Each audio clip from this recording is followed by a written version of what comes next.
نحمدہ ونصلی ونسلم علی سیدنا و مولانا محمد رسول النبی الامین المکین الحنین الکریم الرؤوف الرحیم اما بعد بسم اللہ الرحمن الرحیم۔ معزز سامعین و ناظرین، آج اللہ جل مجدہ کی توفیق سے علم کے موضوع پر ہم اپنی سلسلہ وار گفتگو میں جس موضوع کو ڈسکس کر رہے ہیں اس پر ہم تمہیدی گفتگو اور اس کے پس منظر اور پیش منظر کے حوالے سے کچھ حقائق کا ذکر ہم پچھلے لیکچرز میں کر چکے ہیں۔ میری مراد میثاق مدینہ سے ہے۔ ہم آج کے لیکچر میں اور اس کی اگلے لیکچر میں دونوں میں میثاق مدینہ کے آئینی کریکٹرسٹکس پر، آئینی خصوصیات پر ہم بات کریں گے۔ تو گویا یہ موضوع بن جائے گا constitutional characteristics of pact of Medina. Pact of Medina, میثاق مدینہ کو کہتے ہیں۔ جیسا کہ میں عرض کر چکا ہوں کہ یہ وہ پہلا کانسٹیٹیوشنل ڈاکومنٹ تھا جس پر ریاست مدینہ کی حضور نبی اکرم صلی اللہ علیہ وآلہ وسلم نے بنیاد رکھی، اس کو تشکیل دیا اور تمام اسٹیٹ آرگنز اور اسٹیٹ فنکشنریز اور اس ریاست اور اس آئین کے جو مختلف طبقات، ان کے حقوق، فرائض اور اختیارات کا ایک نہایت خوبصورت متوازن طریقے سے تعین فرمایا۔ اور یہ اتنا بڑا اچیومنٹ ہے کہ دستوری اور آئینی تاریخ میں اور قانونی تاریخ میں کائنات انسانی کے اندر پہلا باقاعدہ تحریری جامع دستور تھا۔ آج ہم اس دستور اور اس آئین کی، آئین مدینہ کی، جو حضور نبی اکرم صلی اللہ علیہ وآلہ وسلم نے عطا کیا اور جو اسلام میں اور اسلام کی کانسٹیٹیوشنل اور پولیٹیکل ہسٹری میں ایک باقاعدہ پہلے فاؤنڈیشنل کانسٹیٹیوشنل ڈاکومنٹ کی بنیاد بنا، اور دنیا کے بعد کے جتنے کانسٹیٹیوشنل ڈاکومنٹس ہیں وہ اس کی صدیوں بعد مارز وجود میں آئے۔ اس کی ہم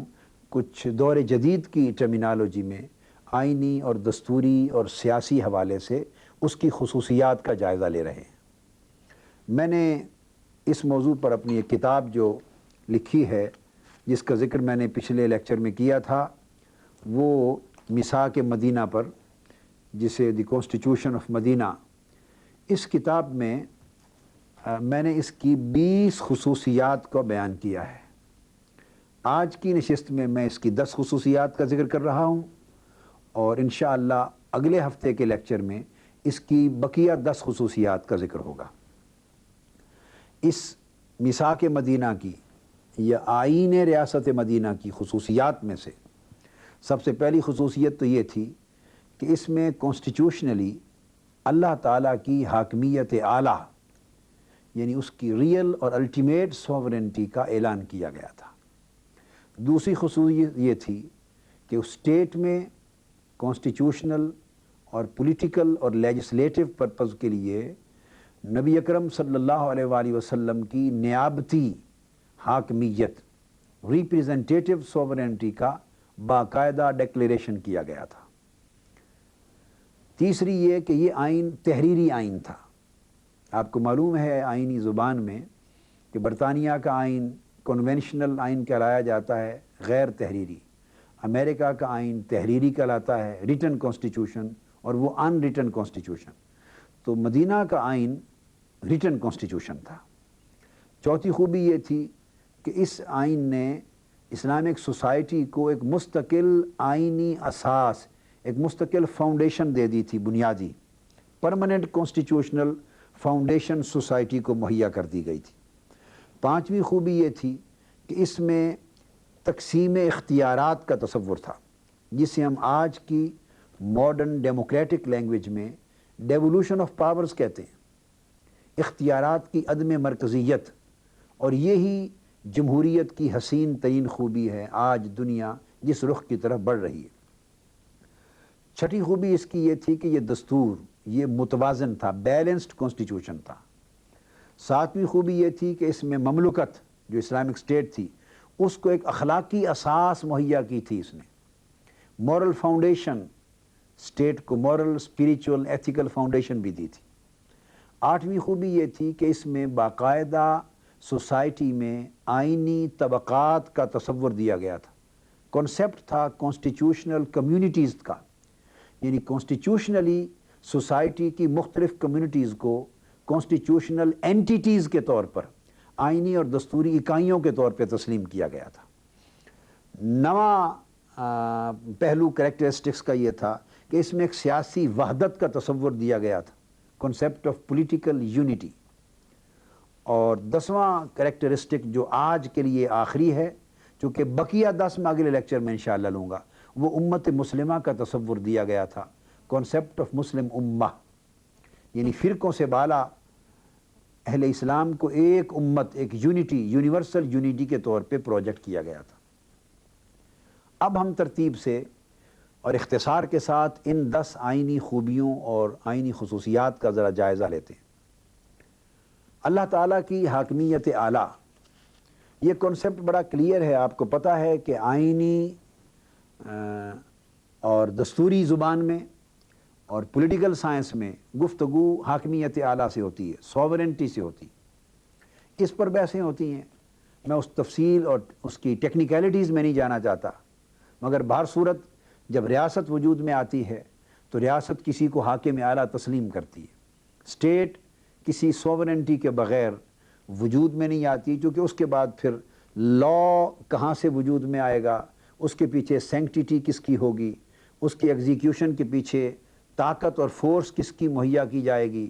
اور علی ذی القیاس ایک نظم پھر تمام کے تمام سسٹمز کے اوپر جو ایک وحدت پیدا کرے وہ کیسے آئے گا۔ یہ مختلف سوورنٹی اور حاکمیت اعلیٰ کسی جگہ پارلیمنٹ کو جمہوری اداروں میں دی جاتی ہے، کسی جگہ یہ سب سے اوپر جو ٹاپ کی پوسٹ ہے وہ کسی اور کو دی جاتی ہے، کسی کا دستور کو دی جاتی ہے، مگر اس اسلامی دستور نے حاکمیت اعلیٰ اپنے حقیقی معنی میں، ریئل اور الٹیمیٹ اینگل میں اللہ تعالیٰ کے ہاں ویسٹ تسلیم کی، اور ان الحکم الا للہ کا آئینی کنسیپٹ دیا۔ تو اسلامی ریاست میں ریئل اور الٹیمیٹ سوورینٹی اللہ کی ہوتی ہے، جس کا مطلب یہ ہے کہ تمام لیجسلیٹو پاورز اور تمام احکام اور کسی چیز کو جائز اور ناجائز ڈکلیئر کرنے، حرام اور حلال ڈکلیئر کرنے، رائٹ اور رانگ کی حدود کو متعین کرنے کی جو فاؤنڈیشنل آؤٹ لائن دی جاتی ہے، بیسک پرنسپلز ہوتے ہیں، گرنڈ نارمز ہوتے ہیں، اس کے فنڈامنٹل پرنسپلز ہوتے ہیں، جہاں سے یہ پورا کا پورا legal, social, economic, constitutional, political, cultural basic structure کا جو آؤٹ لائن قائم ہوتی ہے وہ حاکم اعلیٰ کے دیے ہوئے حکم اور اس کے لا اور اس کے کمانڈ سے ہوتی ہے۔ یہ رائٹ اللہ تعالیٰ میں ویسٹ کیا گیا ہے۔ یہی پاکستان کا کانسٹیٹیوشن اپنے پریمبل میں اسی بات کا آغاز کرتا ہے، اور اس کو کانسٹیٹیوشنلی آئین ریاست مدینہ نے بیان کیا تھا، اور یہ فرمایا تھا کہ جب تم میں سے کسی چیز کے متعلق تمہارے اندر اختلاف پیدا ہو جائے تو اس وقت تم اسے 2 ہستیوں کی طرف لوٹاؤ گے، ایک اللہ کی طرف اور ایک سیدنا محمد صلی اللہ علیہ وآلہ وسلم کی طرف۔ اب حضور علیہ السلام کا ذکر مبارک میں اگلے پوائنٹ میں لے رہا ہوں، تو گویا فائنل اتھارٹی ایڈجوڈیکیشن کی، فائنل اتھارٹی ججمنٹ کی، final authority legislative, final authority political, final authority judicial, final authority jurisprudential and legal in constitutional, یہ اللہ تعالیٰ کی ذات کو ڈکلیئر کیا گیا۔ اس طرح گویا یہ ریاست اور ریاست کے تمام طبقات اللہ تعالیٰ کی حاکمیت اعلیٰ کے تابع پھر آگے اپنے نظام کو وضع کرنے اور اپنے حقوق اور اختیارات پر عمل درآمد کرنے کے تابع ہو گئے۔ اس کے بعد جو دوسری خوبی تھی میں نے عرض کیا، وہ رسول اللہ صلی اللہ علیہ وسلم کی حاکمیت تھی۔ اب یہ بات بڑی سمجھنے والی ہے کہ اللہ کی حاکمیت اعلیٰ کے ہوتے ہوئے پھر اللہ کے رسول کی حاکمیت کا تصور کیا ہے۔ یہ کنسیپٹ، اس پر لوگوں کو بڑا کنفیوژن ہے، ابہام اور التباس ہے، they are not clear on this concept۔ اور یہ کنسیپٹ بڑے بڑے اہل علم، علماء، مفکرین، مصنفین، ان کی کتابوں میں بھی آپ کو کنفیوژن نظر آئے گا۔ میں یہ بات کلیئر کرنا چاہوں گا کہ اللہ تعالیٰ کی حاکمیت اعلیٰ کا تصور ایک عقیدہ ہے، وہ پولیٹیکل کنسیپٹ نہیں بنتا جب تک اسٹیٹ چونکہ ایک فزیکل ریالٹی ہے، ریاست چونکہ ایک حصی اور مادی وجود ہے، اس کے اندر اختیارات کو عملاً حصی طریقے سے نافذ کرنا ہوتا ہے۔ اس کے لیے ایک اتھارٹی ایسی چاہیے جو اتھارٹی پرسیپٹیبل ہو، جو انڈرسٹینڈیبل ہو، جو اتھارٹی کنسیپٹ میں آ سکے، پرسیپشن میں آ سکے، جس اتھارٹی تک جو ایکسیسیبل اتھارٹی ہو، جو حکم نافذ کرے اسے ایگزیکیوٹ کرنے کا اختیار رکھے، وہ ایک ماڈل پیش کرے، اس ماڈل کو دیکھا جا سکے، فالو کیا جا سکے، ایگزیکیوٹ کیا جا سکے، اس سے مزید رہنمائی لی جا سکے اور سرٹن سرکمسٹانسز میں ایگزیمپشن دے سکے۔ تو اس طرح کے اختیارات جب تک کسی ذات میں یا کسی باڈی میں یا کسی ادارے میں موجود نہیں ہوتے، فزیکلی موجود نہیں ہوتے، اس وقت تک وہ حاکمیت اعلیٰ کا تصور عقیدے سے ایک باقاعدہ نظام کی شکل میں متشکل نہیں ہو سکتا۔ عقیدہ ہونا ایبسٹریکٹ آئیڈیا ہے۔ اللہ کی حاکمیت اعلیٰ یہ ایک بیلیف ہے، یہ ایک فیتھ ہے، یہ تھیالوجی کی بنیاد ہے، یہ ایبسٹریکٹ آئیڈیا ہے، یہ ایک بیسک فاؤنڈیشنل پرنسپل ہے۔ مگر اب ریاست کی طرف جب ہم آتے ہیں اور آئین کی زبان میں، سیاسی ایک معاشرے کی زبان میں جب ہم اسے متاع کے طور پہ دیکھتے ہیں کہ کون فالو کیا جائے گا، وہ ماڈل آف بیہیویئر کیا دے گا، کنڈکٹ آف پرفارمنس کیا دے گا، اور وہ اطاعت کرنے والوں کے ساتھ اس کا رشتہ اور اس کا لنک کیا ہوگا، تو یہاں جیسے عوام کا ایک پارلیمنٹ کے ساتھ لنک ہوتا ہے، جیسا عوام کے ساتھ کسی ریاست میں کنگ اور بادشاہ اور کوئین اور کراؤن کے ساتھ ایک لنک ہوتا ہے، جیسے عوام کا کسی ایک ایگزیکٹو یا اپنے چیف ایگزیکٹو کے ساتھ لنک ہوتا ہے، تو یہ لنک ایک فیزیبل لنک ہے، پرسیپٹیبل لنک ہے، محسوس ہونے والا لنک ہے، اور اس سے پھر ریاستی اور سیاسی سطحوں پر وہ اختیارات آگے چلتے ہیں۔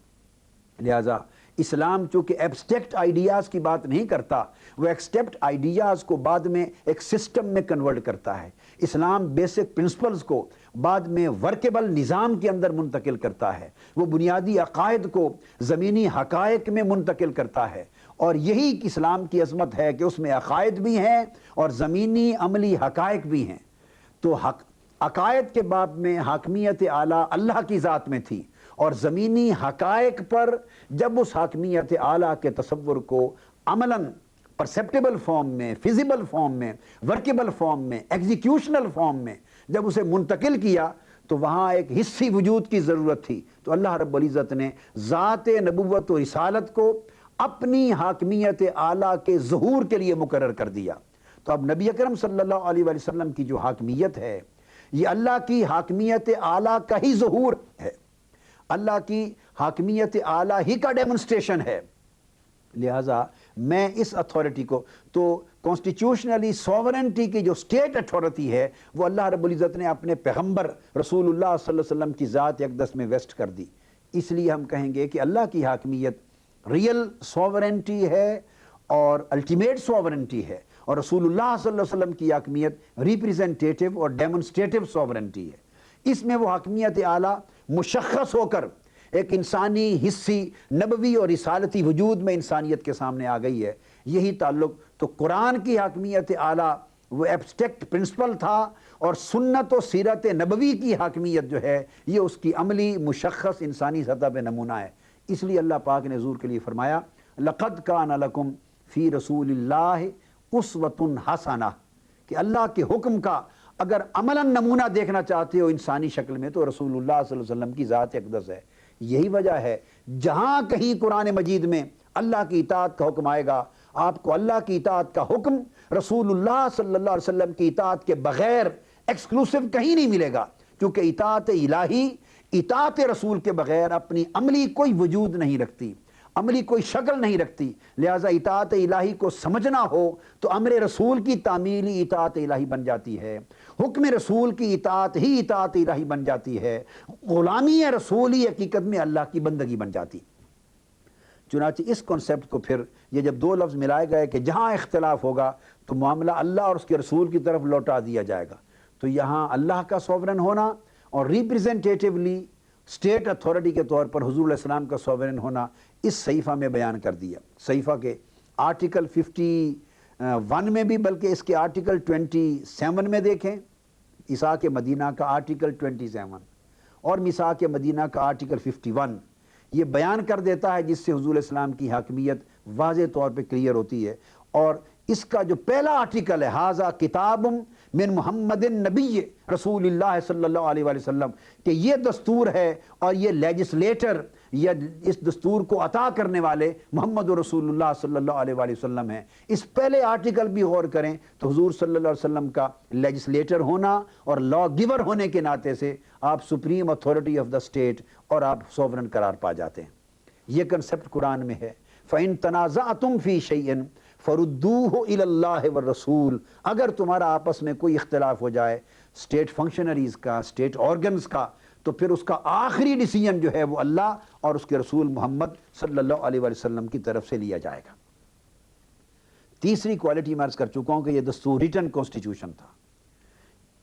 اس دستور کے 63 آرٹیکلز میں نے اپنی کتاب میں انالیسز کر کے درج کیے ہیں، اور یہ وہ دستور تھا جو ایک جامع زبان میں ھذا کتاب من محمد، کہ یہ ریٹن کانسٹیٹیوشن ہے جسے محمد نبی رسول اللہ صلی اللہ علیہ وسلم نے انسانیت کو عطا کیا ہے. تو اس کا پہلا آرٹیکل اس کانسٹیٹیوشن کے ریٹن کانسٹیٹیوشن ہونے پر قائم کیا گیا ہے، اور اس طرح اس کی تمام تر دفعات تفصیل کے ساتھ پھر مختلف آرٹیکلز میں آ گئیں. اس کے بعد بڑی امپورٹنٹ بات کہ اس نے پرماننٹ کانسٹیٹیوشنل فاؤنڈیشن عطا کر دی، کہ جب ایک ریٹن کانسٹیٹیوشن کی شکل میں قرآن اس میثاق مدینہ نے تمام حقوق متعین کر دیے، اہل ایمان کے حقوق متعین کر دیے، مقامی باشندوں کے حقوق متعین کر دیے، مہاجرین مکہ کی آباد کاری کے اصول متعین کر دیے، ان کی معاشی بحالی کا انتظام کا نظام مہیا کر دیا، اور مسلمانوں اور غیر مسلموں کے حقوق متعین کر دیے. یہود کے ساتھ جو کانٹریکچول ریلیشن شپ ہیں ایک کانسٹیٹیوشن اینٹیٹی کے طور پہ، ان کے تمام امکانات کو بیان کر دیا. شہر مدینہ کے نظم و نسق کے اصول مہیا کر دیے، سیاسی، دفاعی اور عسکری اقدامات کے اصول مہیا کر دیے. قریش مکہ کی طرف سے پہنچنے والے ممکنہ جو خطرات تھے ان کے لیے دفاعی اور تحفظ کے لیے جو اقدامات تھے دفاع کے، ان کو متعین کر دیے. تو جب سارے کے سارے اخلاقی اصول، آئینی اصول، شرعی اصول، قانونی اصول، دستوری اصول، دفاعی اصول، معاشی اصول، سیاسی اصول، عسکری اور دفاعی اصول، انتظامی اصول، سماجی اصول، معاشرتی اصول، جب سارے اصولوں کو آئین کی مختلف دفعات کی شکل میں اس میثاق مدینہ میں درج کر دیا، تو گویا پورے کے پورے معاشرے کے پاس ایک مستقل آئینی اساس آ گئی، ایک پورا فریم ورک آ گیا، ایک پوری کانسٹیٹیوشنل آؤٹ لائن آ گئی. اس کے اندر اس ریاست کو اور اس معاشرے کو اپنے حقوق اور فرائض کی انجام دہی میں آسانی ہو گئی، اور قیامت تک کے لیے امت مسلمہ کو ایک بنیادی فاؤنڈیشن سٹون نصیب ہو گیا. پانچویں بنیادی خوبی اس دستور مدینہ کی تقسیم اختیارات کا تصور تھا. یہ ڈیولوشن آف پاورز ہے. آج دنیا ماڈرن ڈیموکریسی میں دنیا یہ تصور کرتی ہے کہ بہترین شکل جمہوریت کی اختیارات کی تقسیم ہے. آپ دیکھیے جن ریاستوں میں اختیارات مرتکز ہوئے، ایبسلیوٹ اتھارٹی بے شک ایک ہاتھ میں جمع ہوئی، یا ایک پارٹی میں جمع ہوئی، یا ایک گروہ میں جمع ہوئی، وہیں ڈکٹیٹرشپ آئی. خواہ وہ مونارکیل رول تھا، وہ بھی اختیارات کی مرکزیت کی وجہ سے، خواہ اولیگارکیل رول تھا، اختیارات کی مرکزیت کی وجہ سے، خواہ کسی شکل میں کوئی ڈکٹیٹریل رول آتا ہے، اختیارات کی مرکزیت کی وجہ سے. اور آپ ہمارے اپنے پاکستان کے گزشتہ دنوں کے حالات کا جائزہ لے لیں. یہاں جتنی خرابیاں اس ملک میں جنہوں نے جنم لیا، اور جنہوں نے سیاسی طور پہ ہمارے ملک اور معاشرے کو نقصان پہنچایا، جنہوں نے آئینی، دستوری اور قانونی اعتبار سے ہمارے پاکستان کو پیچھے دھکیل دیا، جنہوں نے معاشی اور سماجی ڈھانچہ تباہ و برباد کر دیا، جنہوں نے ہماری فیڈریشن کو نقصان پہنچایا، ہمارے سوشو اکنامک سٹرکچر کو نقصان پہنچایا، ہمارے پولیٹیکو لیگل سٹرکچر کو نقصان پہنچایا، پاکستان کو ترقی کی راہ میں روک لیا، اور پاکستان کے اندر ایک بے چینی اور اضطراب کی کیفیت پیدا کر دی. معاشی اعتبار سے ہم بحران کا شکار ہوئے، عالمی تنہائی میں مبتلا ہوئے. آپ 101 پریشانیاں اپنی گن کے رکھ لیں، اور ان تمام پریشانیوں کے بعد اگر میں آپ سے سوال کروں کہ ان تمام اسباب کا ایک بنیادی سبب کیا تھا، بیسک ریزن کیا تھا، ہم اس انجام کو کیوں پہنچے، تو میرا جواب یہ ہوگا، اور آپ میں سے ہر شخص شبد سوچے تو جواب یہ اس کا ہوگا کہ بنیادی ریزن اس کا ایبسلیوٹ اتھارٹی کا ایک ہاتھ میں اور ایک مقام پر مرتکز ہو جانا، centralization of absolute authority. Absolute authority خواہ کوئی مرد صالح کیوں نہ ہو، کوئی متقی آدمی ہو یا فاسق فاجر ہو، منتخب حکمران ہو یا کوئی آمر ہو، کسی بھی شکل میں آیا ہو، جب ایبسلیوٹ اتھارٹی ایک جگہ مرتکز ہو جاتی ہے تو پورا کا پورا معاشرہ اقتدار اور اختیار کے اندر شراکت سے محروم رہ جاتا ہے. اس کی وجہ سے وہ معاشرہ جمہوری معاشرہ نہیں بنتا. اختیارات فرام ٹاپ ٹو باٹم نیچے ٹریول نہیں کرتے، گراس روٹ لیول تک جمہوریت آگے نہیں کرتی. یہ جو شراکتی جمہوریت کا تصور ہے، پارٹیسپیٹری ڈیموکریسی، جس کے لیے آج پوری ماڈرن ورلڈ آگے جا رہی ہے. امریکہ کو لے لیں، نارتھ امریکہ کو لیں، آپ آسٹریلیا کے نظام کو سٹڈی کریں، یورپین کنٹریز کو سٹڈی کریں، برٹن کو سٹڈی کریں، یورپ اور اسکینڈینیوین کنٹریز کو سٹڈی کریں، آپ ایشیا میں آ جائیں، آپ کوریا کو سٹڈی کریں، چائنا کو سٹڈی کریں، الغرض مشرق سے مغرب تک پوری دنیا کو دیکھیں. دنیا جو جمہوریت کی طرف بڑھ رہی ہے وہ جمہوریت کو شراکتی جمہوریت میں لا رہی ہے. وہ گراس روٹ لیول تک اختیارات کی تقسیم چاہ رہی ہے. وہ ٹاپ لیول پر سینٹرل لیول پہ حکومت کی سطح بنتی ہے، پھر وہ پروونشل لیول پہ حکومت کی سطح بنتی ہے، پھر ڈیولوشن آف پاور کے بعد لوکل گورنمنٹس کا قیام عمل میں آ رہا ہے، ڈسٹرکٹ گورنمنٹس کا قیام عمل میں آ رہا ہے، تاکہ گراس روٹ لیول تک ایک ایک فرد کو کسی نہ کسی شکل میں اقتدار اور اختیار میں تقسیم کیا جائے، شامل کیا جائے، اور اس کی شمولیت کے ساتھ جا کے معاشرہ واقعتاً ڈیموکریٹک سوسائٹی بنے. ڈیموکریسی کی تعریف یہ ہے، government of the people, for the people, by the people. اگر حکومت لوگوں کی نہیں، عوام کی نہیں، اگر حکومت عوام کے ذریعے نہیں، اگر حکومت عوام کے لیے نہیں، تو آپ اسے جو کچھ کہتے رہیں، انتخابات ہوتے رہیں، وہ جمہوریت نہیں کہلاتی. یہ تصور جمہوریت کا کائنات انسانی میں اس کے بانی تاجدار کائنات محمد مصطفیٰ صلی اللہ علیہ وآلہ وسلم ہیں. اس پارٹیسپیٹری ڈیموکریسی کا کنسپٹ دنیا میں کسی کو معلوم نہیں تھا. ہر طرف آمریت تھی، ہر طرف ملوکیت تھی، ہر طرف شہنشاہیت تھی، اختیارات کا ارتکاز تھا، مگر اس ارتکاز کے مبنی عالمی سطح پہ پھیلے ہوئے نظام کو حضور صلی اللہ علیہ وآلہ وسلم کے عطا کردہ جمہوری تصور نے پاش پاش کر دیا، اور آپ نے ڈیولوشن آف پاورز پر مبنی ایک ایسا نظام عطا کیا کہ گراس روٹ لیول تک ڈیموکریسی کو چھوٹے چھوٹے لوکل یونٹس تک لے گئے. یہ میں نے تصور کی بات آج کی ہے. میرا خیال تھا کہ میں 10 پوائنٹس پر آج گفتگو کر لوں گا، لیکن آج 5 پوائنٹ ہوئے ہیں، اور میں انشاءاللہ اگلا جو لیکچر ہے وہ اسی 5ویں پوائنٹ سے دوبارہ شروع کروں گا. اور ممکن ہے 2 کی بجائے ہم ٹوٹل اس سبجیکٹ پہ 3 سبجیکٹس کو لے لیں یا 4 موضوعات کو اپنا لے لیں، تاکہ یہ سبجیکٹ بڑا امپورٹنٹ ہے، کور کر سکیں. تو میں آج کی گفتگو اسی تصور کی توضیح اور اس کی تمہید پر ختم کرتا ہوں. آئندہ انشاءاللہ اسی ڈیولوشن آف پاور سے نیکسٹ ہم اپنا ایپیسوڈ کو شروع کریں گے. والسلام علیکم ورحمۃ اللہ وبرکاتہ.